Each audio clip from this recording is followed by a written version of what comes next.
Okay, the chop continues. I'm going to speak about how this market is really chopping out everybody as this sideways chop continues, except one sector, and that one sector is privacy. I don't know if you guys have noticed, but you know, in this whole shakeout that we've basically had, we've had the privacy narrative actually continues to run despite the market actually going sideways.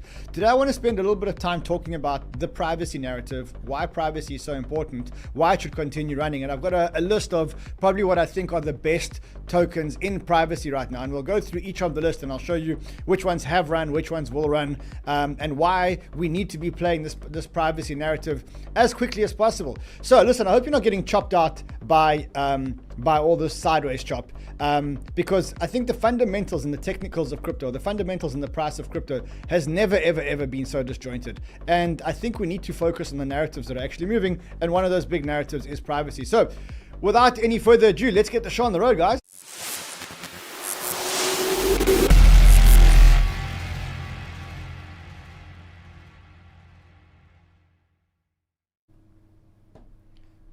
You know, on the one hand, I'm kind of upset about this sideways chop, because the sideways chop is getting out a lot of our friends and is getting a lot of people to capitulate in crypto. But on the other hand, the thing is that it exactly is playing into what I predicted would happen. And the quicker that this happens, the better, right? So I said this correction will end when we're all convinced that was the end of the crypto bull market.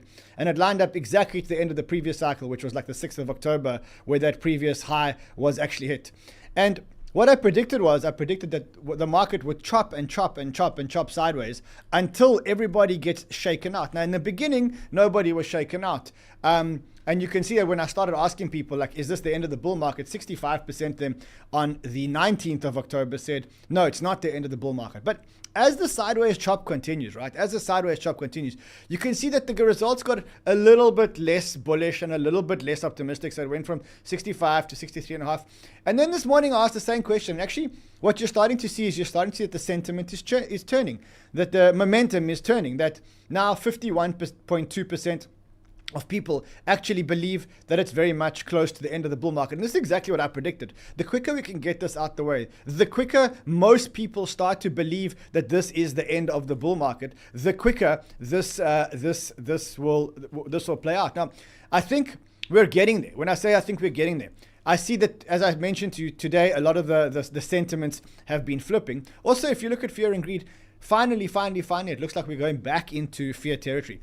We need these two indicators to go back. We need people to really believe that it's the end of the bull market, and we need people to really get fearful. And when people get fearful and they really believe that it's the end of the bull market, then I think that what's going to happen is we're going to get one final run or one big run. Don't know if it's going to be the final run or a big run.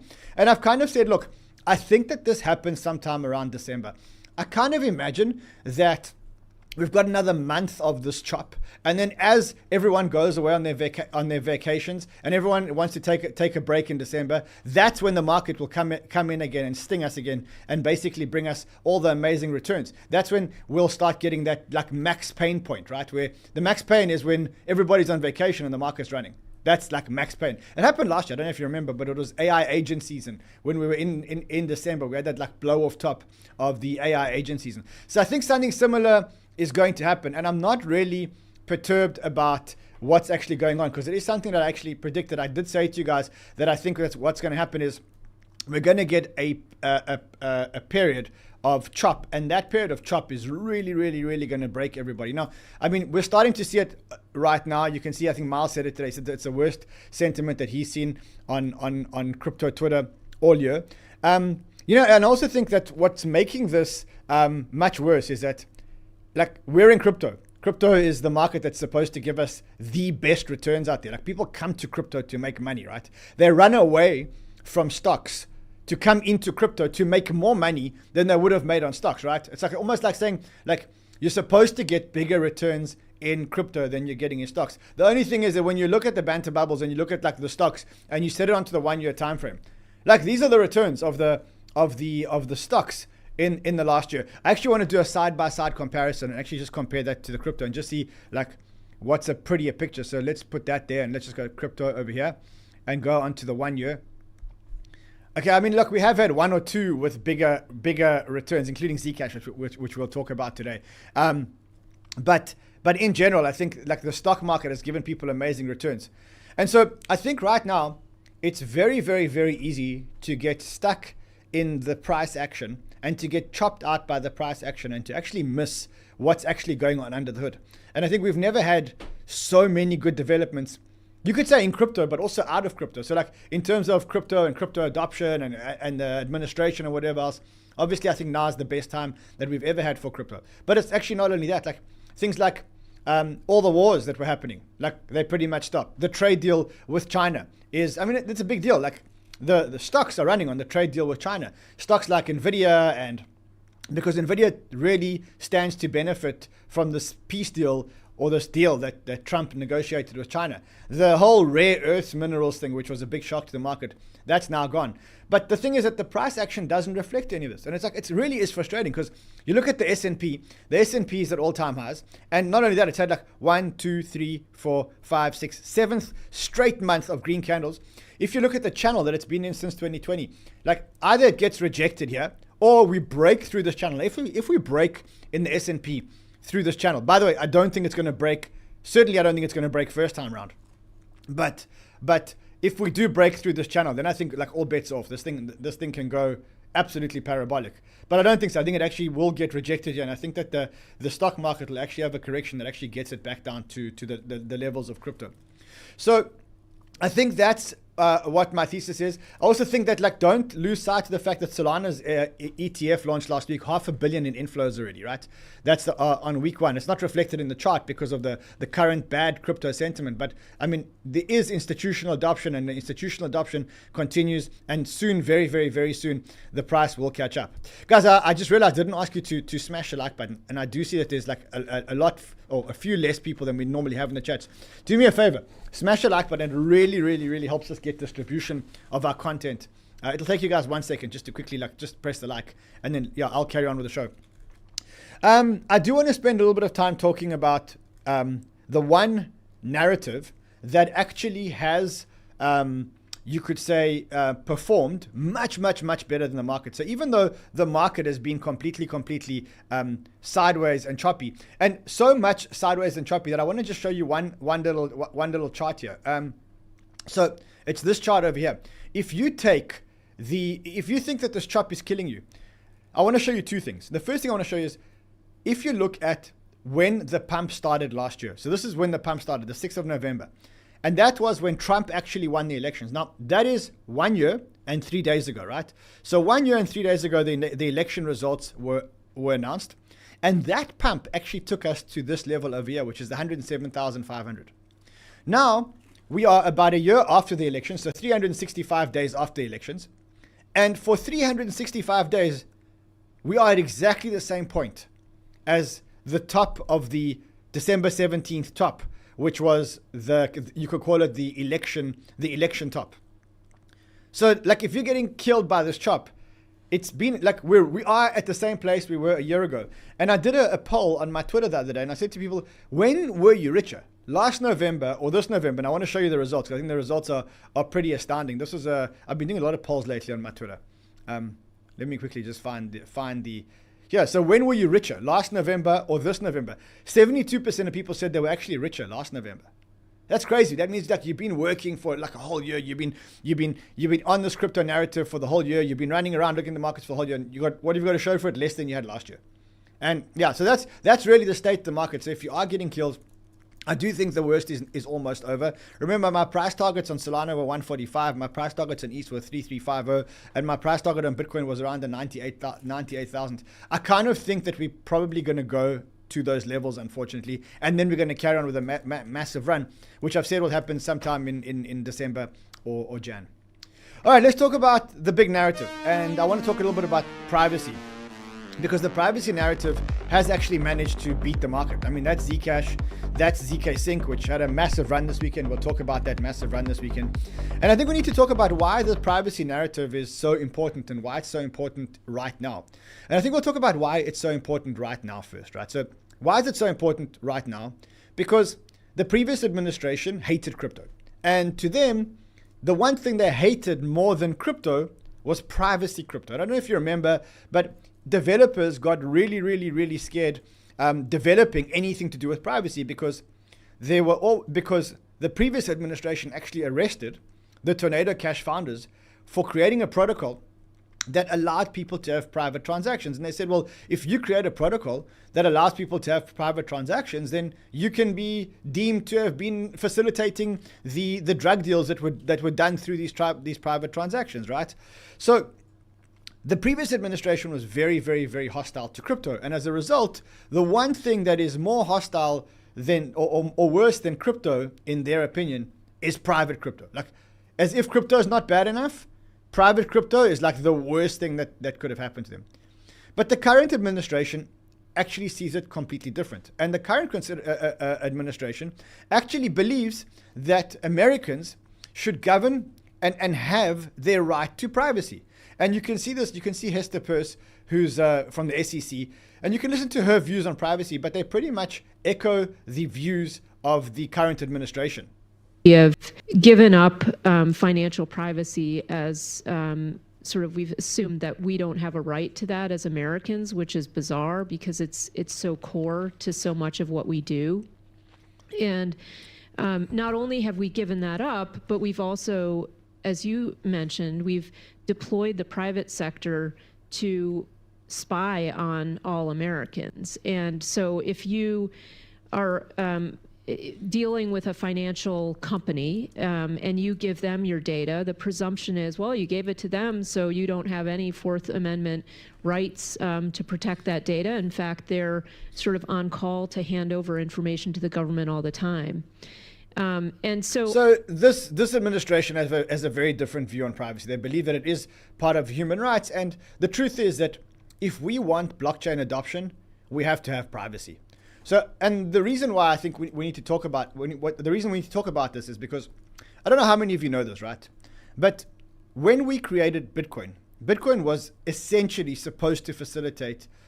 It was supposed to be a money that could be passed between anyone at any time without government intervention. And actually, Bitcoin was supposed to be private, right?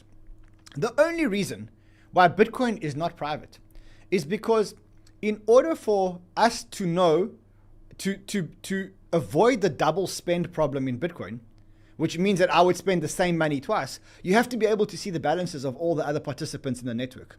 And that's why in the old days when Bitcoin was created, and I say the old days, when Bitcoin was actually created, it was created with full transparency. But that full transparency is actually a problem. Why? Because I like what 𝗙𝗪 says. She says, why crypto privacy is important. Explain it to me like I'm 5. She says, when you buy a cup of coffee with crypto, you scan and you pay, then you basically, the barista who gave you your coffee basically sees every single one of your transactions that you've ever made, every wallet that you've ever used that links back to the current wallet, and they can see your balance. Now, I don't know about you, but that sounds like a very bad trade.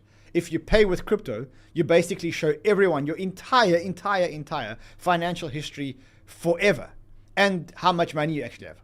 And that's like not logical. If crypto is going to be money, that's not logical.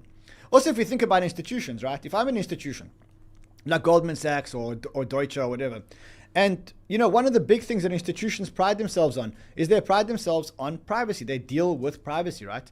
And you cannot expect an institution to be broadcasting every transaction that the institution is making, because sometimes those transactions are what gives the institution a competitive advantage in the market, right? And so we cannot for 1 second think that we're going to get mass crypto adoption if we cannot have privacy in the market. And I want to just show you a little insert by 𝗏𝗏, because I think he really sums it up beautifully over here. He was being interviewed by David Gokhshin, and I got this clip. Have kind of lost the plot in some sense, where we are really starting to go towards like these surveillance coins, like all these stable coins can be frozen. We're really excited about institutions buying coins, about ETFs and all this stuff. And that's like, look, obviously some of that has to happen for adoption and all this stuff, but like individual privacy has completely been ignored. It's completely been forgotten, right? Like we went from, this is actually technically speaking on a privacy level, much worse than even before, right? Like we've improved things like efficiency of money, self-custody, but the one thing we've made much worse is that everybody can now see everything we do on chain forever. That is a bug, right? Crypto without privacy, as the name suggests, by the way, the name crypto is literally derived from secret in Greek. Crypto without privacy is literally not crypto. And so we need to, and like I can talk about the technical reasons for this, right? Like if you look at the old Bitcoin forums where Satoshi is talking, the reason why the ledgers had to be transparent is so you can avoid the double spend problem. That's right? What I mentioned That's earlier, the whole reason why blockchains exist. And the only way to do that at that time when Bitcoin released was if you saw everybody's balances. But with new technology like ZK, that solves exactly that problem, so that you can actually solve the double spend problem, but without revealing your entire financial life to the rest of the world. Okay, so we have kind of... So I think you kind of understand the need for privacy in crypto, right? Now, the thing is about the need for privacy. It's not necessarily about privacy as much as it is about compliant privacy. So what the administration actually promotes and pushes is what they call compliant privacy. So it gives you the right to shield certain aspects of your transactions that are deemed sensitive. But non-compliant or privacy just by default, where everything is private and you don't know who the buyer is and you don't know who the seller is and you don't know that a transaction happened, that's not what they call compliant privacy. And we'll speak about compliant versus non-compliant privacy in a second. So that is why we need privacy in crypto. Also, I mean, I think if you're going to deal in privacy, the biggest breakthrough, or one of the biggest breakthroughs in privacy in crypto is what they call zero knowledge, or ZK. Now, that's why you've got a big narrative now around Zcash and around ZKSync and whatever else. They all have this word ZK in the beginning. Now, what ZK is, it means zero knowledge proofs, right? And for those of you who don't know what zero knowledge is, I think it's pretty important that we just spend 1 or 2 minutes just talking about what zero knowledge proofs is, right? So in one sentence, as Jared Watt says, he says, in one sentence, zero knowledge proofs allow you to prove something without revealing the thing itself, right? So effectively, this is a great real world application. It says, if you want to verify your age without giving someone your full license or passport information, right? So imagine that I want to verify my age. I want to prove that I'm over 21 years old, but I don't want to show you my identity document. How would you do that? Well, what you would do is you would find a prover, right? You would find a verifier. And a verifier, I would give the verifier, which is like a neutral third party, I'd give that verifier my identity document, and they would verify that I'm over 21 years old. I would be the prover. I would prove that I'm 21 years old, and the verifier would verify it, and then he would pass what they call a zero knowledge proof, basically saying, look, I'm not going to show you the ID, but I'm going to tell you that I verified this, and I'm giving you a proof with zero knowledge that Ran is over 21 years old. And then that way you have zero knowledge, ZK, zero knowledge of the fact of what my identity document looks like, but you know that I'm over 21 years old. And that is the concept of zero knowledge proofs. Now, you need to know that when you talk about privacy in crypto, because a lot of the privacy in crypto is actually based on zero knowledge proofs. It's about saying that you know something has happened, but without actually seeing the actual document. Now, I just want to show you something over here. 1 second.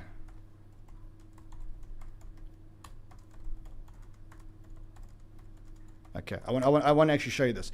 So, I want to talk about the actual tokens that have been running and why they've been running. And I've got a bit of a tier list over here. I've got a little bit of a tier list over here, so you can see it over here. But we're going to go through most of these. Zcash, we're going to go through Near. We're going to go through, even though Near technically is not really a privacy coin or a privacy exchange. We're going to talk about ZKSync. We're going to talk about Starknet. We're going to talk about Rail. We're going to talk about Coti. We're going to talk about Canton, which is actually not on the list. I'm sure the researchers will end it on before the show here. So I want to actually talk about all of these. So the first one I want to talk about is Zcash, right? Zcash has had an unbelievable run. In fact, I don't know if you guys have seen this, but there was sideways chop for so long, since like May 2022, it's had sideways chop. And now all of a sudden it's actually gone up and actually broken up like this. Now to me, Zcash is probably one of the most interesting and one of the most exciting phenomena that I've ever seen in crypto. Why? Because to me, it reminds me very, very, very much of the old Bitcoin days. If I think about the old Bitcoin days, it was a bunch of libertarian, cypherpunk, very, very, very smart people. And they were self-organizing around an ideal. And the ideal was the fact that they wanted to create this private anonymous money that was decentralized and that no government could actually interfere with, right? That's what they set out to create, and they self-organized, and these were the smartest minds in the whole world actually doing this, right? And then and what they did was they actually fought this battle for Bitcoin. Now the same bunch of people, the same minds, are basically self-organizing again, and this time they're self-organizing around this right to privacy. So again, both these are like rights: the right for anyone to be able to transfer money from one place to another, and now they are self-coordinating around the right for privacy. Now, in terms of design, I mean, if you think about what Zcash is pretty much Bitcoin that is private. That's pretty much all it is. It's got the same algorithm, the same proof of work mechanism, 21 million coins maximum. It's got a halving. The halving happens every 4 years, but it's much cheaper than Bitcoin, and it's much quicker, much faster than Bitcoin. So on Zcash, you'll end up getting like a 1.5 minute finality time, and you pay about 20 cents per transaction. Now, the thing with Zcash is that Zcash allows you to have shielded and non-shielded transactions. So effectively what it is, it's cash, that it's Bitcoin that is encrypted, that is much faster, and that is much cheaper. That is effectively what Zcash is actually about. In terms of how Zcash is different to Bitcoin, it protects users' privacy and doesn't expose their financial history. Now, how it does this is it allows you to do shielded transactions and non-shielded transactions. Now, again, I think Mert describes it very, very well in this interview. You can listen to that. First of all, why you like Zcash, and how would you present Zcash to someone who's completely new and maybe that saw that the price went up and they became interested? So why I like Zcash, I mean, in some sense, it embodies why I got into crypto. It's encrypted, unstoppable internet money. It's money that cannot be taken from me. It's unruggable. It is cryptography used to give liberty to the individual. That's my personal reason. The good thing about Zcash is you can use all the same Bitcoin things, which is add the word private or secret, right? So you can say it's digital gold, that's private. You can say it's internet money, that's encrypted. You can say secret Bitcoin. There's all these different things, ways you can describe it. Depends who you're talking to. I think one of my favorite memes. So again, it's basically Bitcoin, but it's private, encrypted, faster, and a little bit cheaper. And so whereas Bitcoin has like found its place as like the store of value, it doesn't answer to the need for privacy. And I've showed you why in crypto we actually need privacy. And so now you've got this Zcash movement, which basically says, look, they use zero knowledge proofs. They allow people to have shielded transactions and non-shielded transactions. And you can see here in terms of there's a dashboard here, and you can see exactly what the shielded transactions are versus the non-shielded transactions. Now that's a pretty important thing, the shielded versus non-shielded transactions. Why? Because that makes Zcash compliant. Because if you need to prove something to your auditor, if you need to prove something to the tax man, you can, because you actually have the source data. Now Monero is very different. Like a lot of people say, well, why isn't Monero on your list? Because Monero for me is very different. Monero, all transactions are pretty much hidden. In fact, I saw a comparison between here's a comparison between Zcash and Monero. It says Monero privacy is on by default for every transaction. Zcash privacy is optional, but very strong when you use it and when you shield it, right? So it's about compliant privacy and not just privacy. And ultimately, this administration has ushered in an era where we can have privacy and we will need private money. Bitcoin solves the non-private money, non-private store of value. Zcash does the same thing and allows us to have private money and private transactions without showing our total wallet balance and every single other one of our transactions. And so when I look at the valuation of Bitcoin, and I look at the market cap of Bitcoin, which is, I don't know, probably $2 trillion at the moment. Let's actually look at this together. Every time I do it, you can see exactly the coins I've been looking at. But it doesn't matter. I'm a pretty open book. So Bitcoin's market cap, $2.15 trillion. And then you look at Zcash's market cap. It's much, much, much lower down here. I think it's like $5 billion. And you say to yourself, hold on a second. What if the value of the non-private money is $2.1 trillion? What should the private money be worth? Now, you could argue that, I don't know, private money should be worth 1/10 of the non-private money. If that's the case, then that means that Zcash has got, I mean, like, how many times multiple is that from 6 billion to 2.1 trillion? You can work out the X's on your own, right? Or you can tell me in the chat. And so I'm taking a bet on Zcash. I'm buying Zcash. I've been quite vocal about the fact that I'm actually continue to buy Zcash. I've been buying it since, like, I don't know, $150. You can see it's been in front runners. It's been one of our big calls in front runners.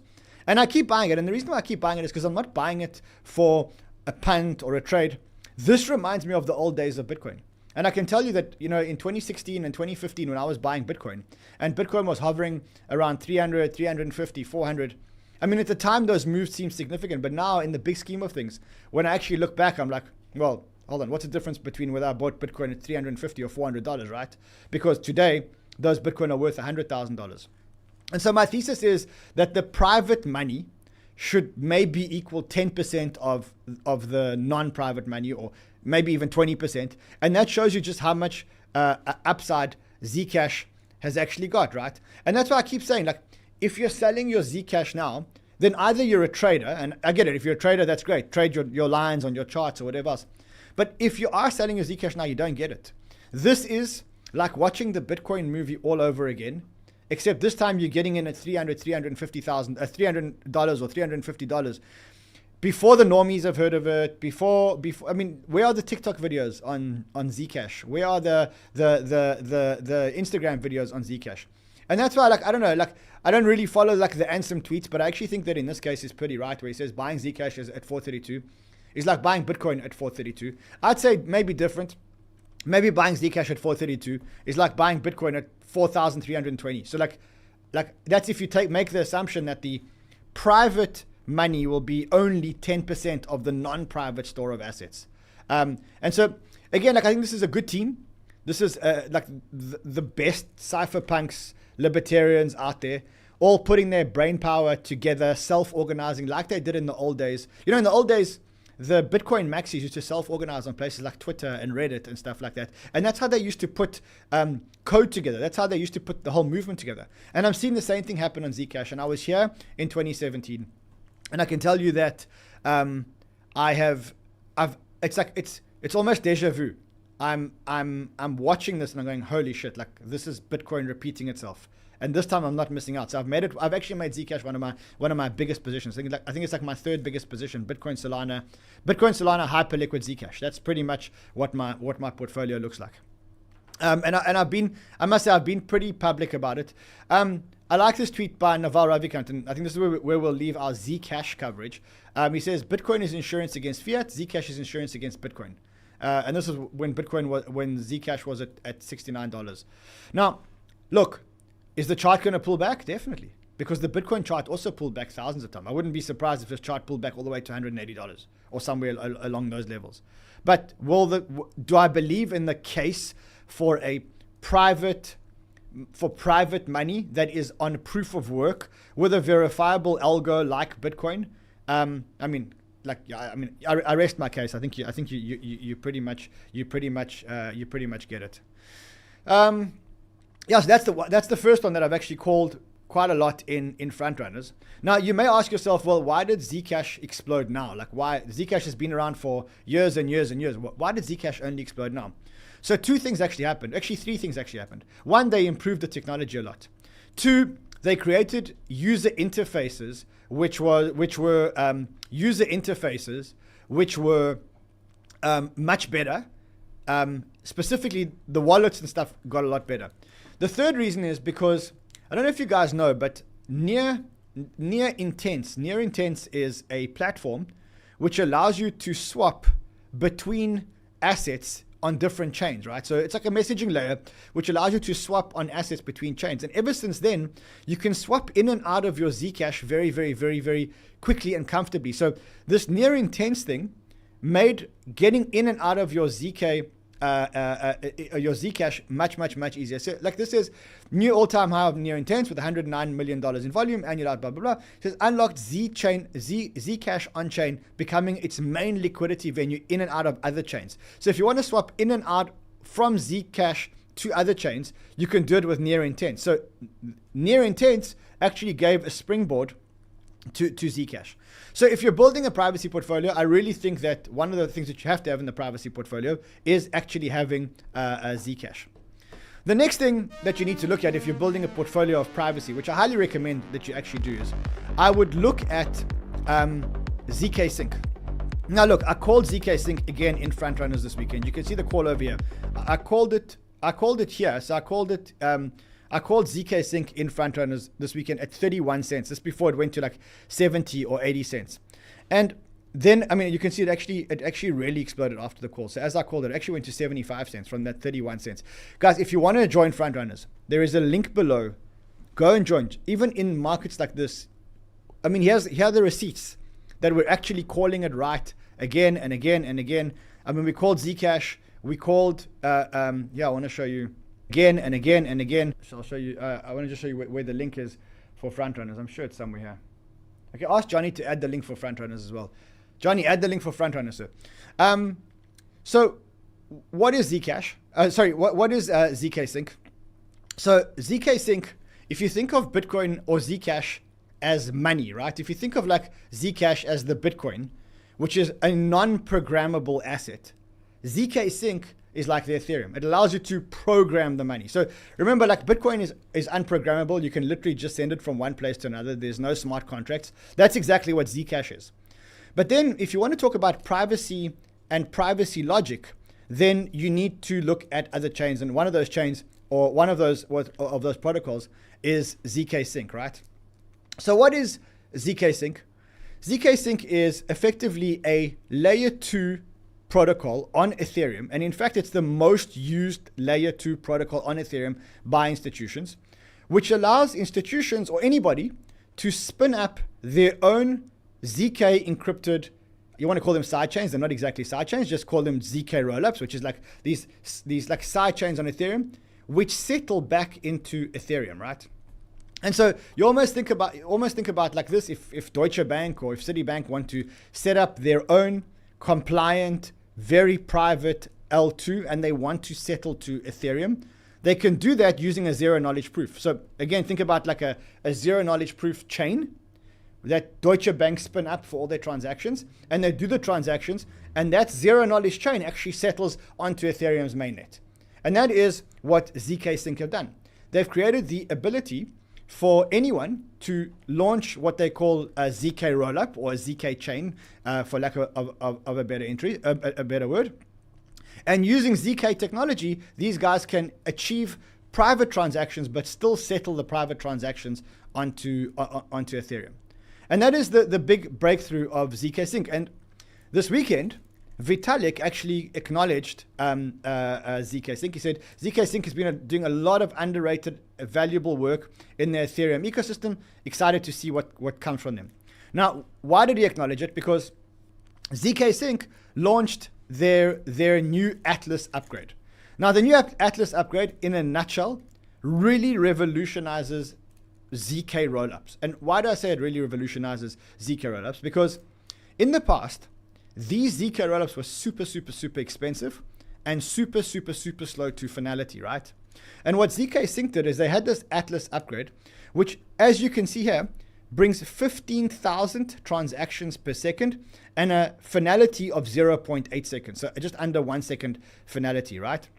So it makes it really fast and really cheap, which is a big deal for blockchains, but it's actually a much bigger deal for rollups, specifically ZK rollups, because ZK rollups are slow and ZK rollups are expensive, right? Because to generate the whole ZK proof takes time and it costs money. And what they did now with the Atlas upgrade is they've created a 15,000 transactions per second, and they've made it like super cheap with a 0.8 second time to finality. So they really revolutionized the game when it comes to the ZK rollup sidechains. I use the word sidechain incorrectly, but let's just imagine them as sidechains all of a sudden. The other thing that this upgrade actually did was it created the ability to prove that something exists on one ETH sidechain without actually sharing the whole chain state. Now, what does that actually do? If you can prove something on Arbitrum without sharing the whole Arbitrum chain, you can start sharing liquidity between ETH layer 2s. And so what they did was, with this one upgrade, because they made ZK proof so fast and so cheap, they created a way for all Ethereum layer 2s to share liquidity. And that's why all of a sudden ZKSync started moving. Up until now, it has been the most used L2 by institutions. So if you look at ADI, which is one of the biggest companies in Abu Dhabi, Deutsche Bank, Citibank, I think there's a whole lot of tweets here. These are all the different banks and institutions actually all using ZKSync. And so now that they've had this upgrade, all of a sudden the market started to realize that, hold on a second, if you're playing the ETH L2 narrative, then ZKSync is actually probably the best play in this ecosystem. Now, one of the things that you'll remember is that we've been telling you guys to farm the DEX called Gravity DEX. Remember I said to you guys that there's a DEX that is about to do an airdrop. It's called Gravity DEX. So Gravity DEX is actually built using ZKSync. It's one of those side chains that I actually mentioned to you, right? All the transactions and all the orders happen on the Gravity rollup or the Gravity sidechain of ZKSync, and that settles to Ethereum, right? Now, the reason why I bring this up is because we are running out of time to actually farm this. We think that the airdrop is going to be sometime between now and December. If you join using this link and you go and trade, you earn points which will give you free points in Gravity. So just do me a favor, use this link and go and play on this DEX and earn yourself some points, and you'll get this airdrop. I was very excited about the airdrop, but I became a lot more excited about the airdrop when I realized that how much ZKSync was starting to be recognized. Because if this goes through the roof, rest assured that the biggest DEX on ZKSync, which is Gravity DEX, which is one of the DEXs that ZKSync's actually invested in, will actually pop. Okay, now someone says, yeah, I'm on my 4th week. Just keep farming Gravity DEX. Just keep farming the pointer. Just use the link, because then you'll get our team multiplier. But go and farm it, because I mean it's like really, really, really free money. All right, so that's the next privacy player in the portfolio. Now, one of the competitors to ZKSync, which is also a very well-known protocol, is actually called Starknet, right? So you probably know this protocol. We haven't spoken a lot about it, but if you look here at Starknet, let's just have a look here. Starknet.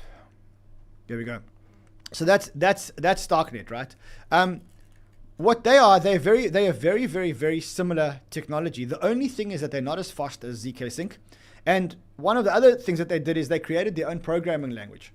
It's called Cairo. Now, problem with Cairo is that there's not many Cairo developers out there. You have to almost teach developers a new programming language. So for me, like if I was like tossing a coin between investing in Starknet or investing in ZKSync, I definitely go ZKSync. Reason, again, I think Starknet is great. I mean, the founder of Starknet is the founder of Zcash. Ali Ben Sasson was one of the first founders of Zcash. The only thing is that it's much slower. It's much more expensive. I mean, their time to finality is something like 8 hours, whereas the time to finality on ZKSync is like 0.8 seconds. I think I've got it somewhere here for you. Like somewhere, here we go. So, yeah. So I think that like if you're going to compare Starknet and ZKSync, I definitely go ZKSync for now. All right, the next privacy play that I think you should look at, and it hasn't been launched yet. I'm going to say disclaimer, it hasn't been launched yet, but you can actually trade the perps on Hyperliquid. And I did actually call this in our frontrunners group this weekend again, where I said you should keep your eye on the Canton chart and try and get in as close as 0.1 as possible. I suppose it will probably double on the launch. And I think I keep the same thesis. It's now at 0.15. I think if you can get anywhere near 0.1 on Canton, you should look at it. So what is Canton? It's pretty similar to how like the ZK side chains work, but they call them cantons, and they don't use zero knowledge proofs. They don't use zero knowledge technology. Canton is effectively a network of cantons or chains or whatever you want to call them, which will all come under this canton coin, the CC coin, and it's designed for institutions. Now, what do institutions need? Institutions need privacy. We can never ever get institutional adoption in crypto unless we have privacy. And Canton is, I think, one of the ones that has a real chance for getting real institutional adoption, right? I want you to hear this little clip here. I think it's worth listening to. Why is everyone talking about privacy right now? Privacy has always been a massive thing for banks. They've always been very private. Public blockchains are inherently public and therefore they're nervous about them. This gives them something quite unique, leveraging the technology of blockchain, but also the privacy that can be provided through a Canton capability. And final question. So it's all about privacy. They acknowledge that if they say privacy is the key to unlock institutional capital at scale, without it, blockchains are suitable for experiments, not trillions. With it, institutions can get control over who sees what, regulators get the visibility they need, and capital can finally flow 24/7. Now, these guys are going after like the big institutions and trying to get real big institutional money on chain. Now, they're not launched yet.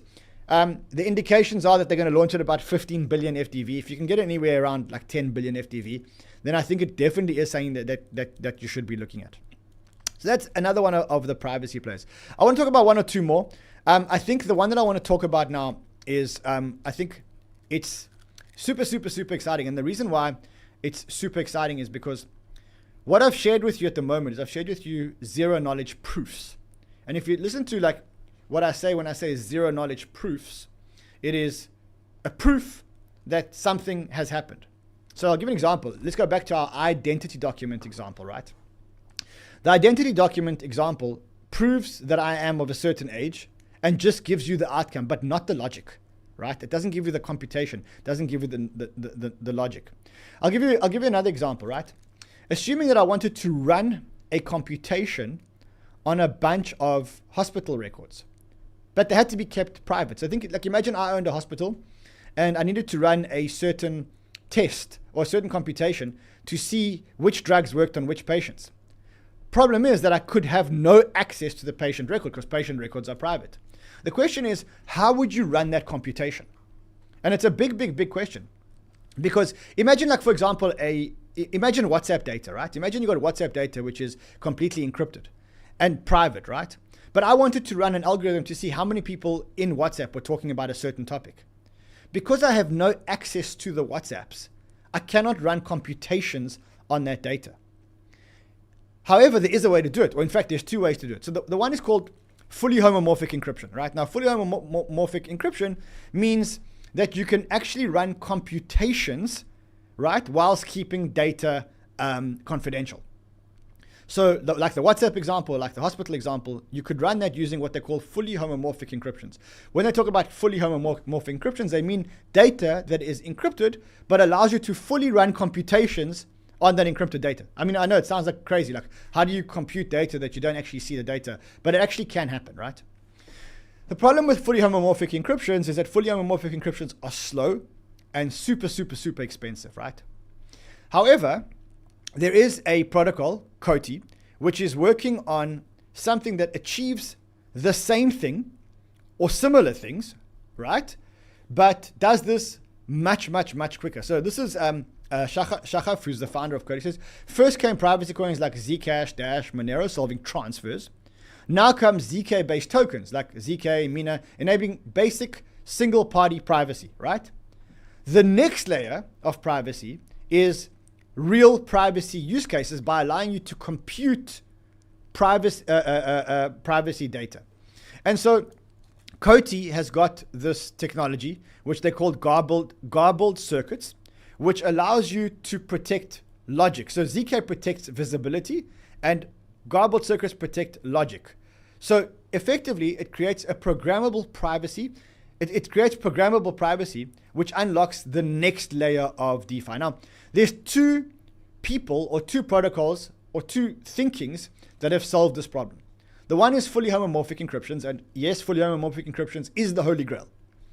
But the problem with FHE is that FHE is slow, expensive, and it's probably a long way away from whether we can actually use it at commercial grade. With Coti's garbled circuits, we can actually use these things right now.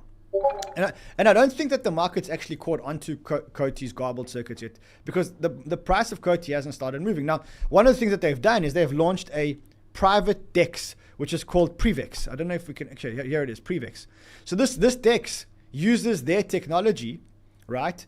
So the DEX here uses their technology and allows you to do private transactions on a DEX here, which is called 𝗲𝗡. And again, if you want to use this DEX, you can probably, I don't know exactly how their point system works yet, but yeah, I mean, there are referrals. Go and check it out, because you may actually get points, and they may actually also do an airdrop. I must say, I can't really answer as to when the airdrop's going to be or whatever else.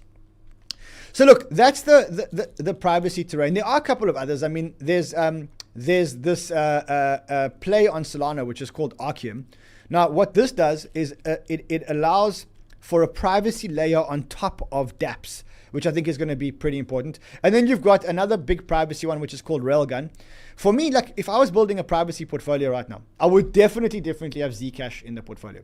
I would definitely have ZKSync in the portfolio.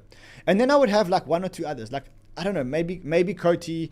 I mean, if you can get Canton in your portfolio, I mean, when it launches, definitely get Canton in your portfolio. Otherwise, you can land up going to buy the perps. You can buy them on Hyperliquid. I actually picked up a whole lot of perps on Hyperliquid this weekend. Cool. Yeah, so this is like, I know it's been a lot deeper into the tokens and stuff like that. I just figured on a day like this, when the market's chopping sideways, we might as well get some education in and really get up to date with these privacy coins. There are a whole lot of others. I mean, someone says Dash. Yes, you're right, but Dash is nowhere near where Zcash is, right? Like, yeah, I think Zcash, to be honest, I'm still buying Zcash. I know it's probably going to come back and bite me. I know Zcash is probably going to correct. It has to. But I remember this from Bitcoin. I remember from Bitcoin how, like, I used to like, oh no, I'm not going to buy it at 320 because it's going to come back to 290 tomorrow. Now look where I am a couple of years later. Like, how many times did I not buy Bitcoin because I thought it was going to go down 10%? And that 10% in the big scheme of things doesn't actually matter. Yeah, okay. So guys, if you want to farm Gravity DEX, you know what to do. There is a link there. If you want to join Frontrunners, and I really think that in the sideways market, you should join Frontrunners. There is a link there. I'm sure that Johnny's already put that in for us, right? It's in. Here we go. You can sign up here to Frontrunners. Guys, sign up for a month. If you don't like it, leave. Send me a mail. You can get your money back. All right, chaps. I will see you guys again tomorrow. Until then, trade well, my friends.